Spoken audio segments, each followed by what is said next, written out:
Gaming is now one of the biggest industries in the world, with its net worth being valued around $91.5 billion.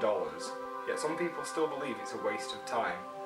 I've asked some people what they think about this slightly controversial topic.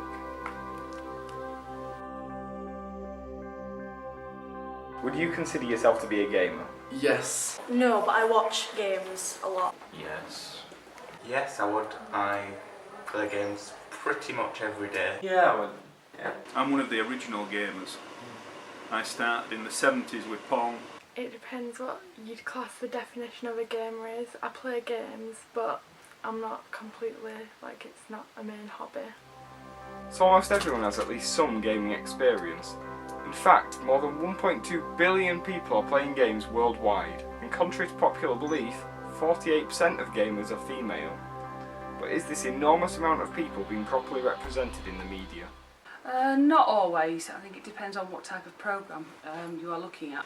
They're not mentioned much at all really, are they, apart from technology magazines and maybe the odd little bit here and there. Typically they're always represented as antisocial people who have no clue of the outside world. They can be represented as quite nerdy. I think sometimes they're not. I think the stereotypes sometimes as sort of isolated and freaks really. It tends to be negative towards the sort of side of saying playing games can make you want to kill people. When you play Grand Theft Auto you become a killer.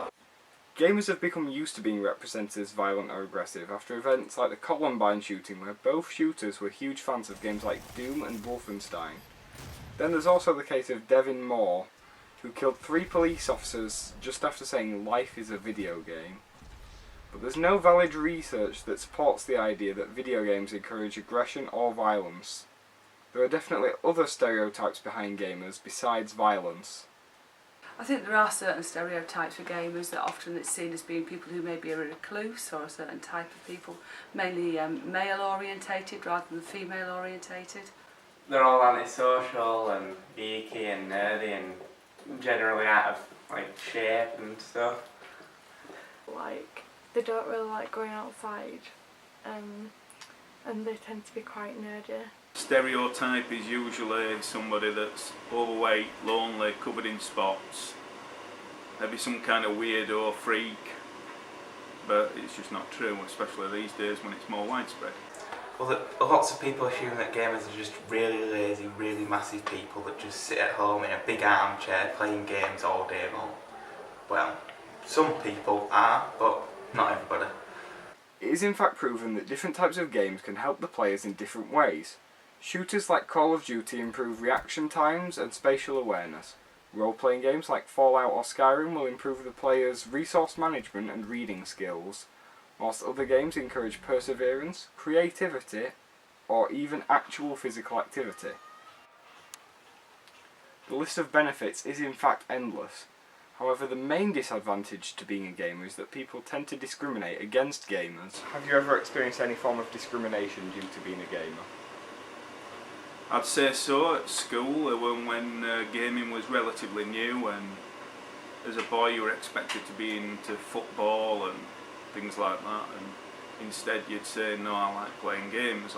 I got called a nerd once for playing Minecraft. My family they don't understand it and class me as antisocial. People call me antisocial and I don't really get out much.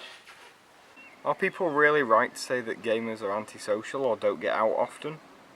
There's plenty of people who play online that I know that still go out and play football on a regular basis. But I guess, when it's raining or whatever, you can still go online and play with your friends. And even then you can play with people all over the world and make new friends. Because it does give you opportunities to talk to people that you do socialise with for longer, but also can replace it.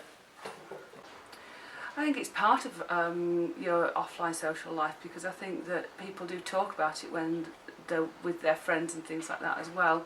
But there is a degree that a lot of your social life is taken up by the gaming. It sort of allows you to connect with different people around the world. It allows you to meet with people in Australia and New Zealand and America. I play a lot of games with my mates, but I also stuck out with them and stuff. I know some gamers, and it's not like they're just staying inside, they do go outside as well. It can bring the world much smaller and bring people together, but it can also make people miss out on life maybe as well. It's definitely true that gaming has made people miss out on things that they would have otherwise done in the real world. But gaming's also done a lot to help people as well. I feel like it's helped you be more confident. Like, you can talk to people and gain confidence talking to people. So like it could help socially, like talking to people face to face. I've climbed mountains, I've fought dragons, I've fought in World War II and flown in space, all things that obviously I wouldn't have done, but some people like it, some people don't. It's not for everybody. Well, they've allowed me to meet people all over the world without having to actually go to them physically, so it's quite good. I think I see less of my children as a result of gaming. I think it would be nice to have a balance between time together and time with gaming. Maybe more poor. I just enjoy having a relaxed atmosphere and being able to just sort of, whenever I get stressed, just go into a game and just get away. I guess it's just the community in general, just meeting all my friends and finding new friends, I guess. Yeah. I think it's clear to see how video games have helped people make new friends and do things that they didn't think were possible in the real world. However, some people with less gaming experience still have very negative views of games. But gaming is becoming ever more popular in the world, and this is clear from what we've learned today and from looking at genuine statistics. Thanks for watching.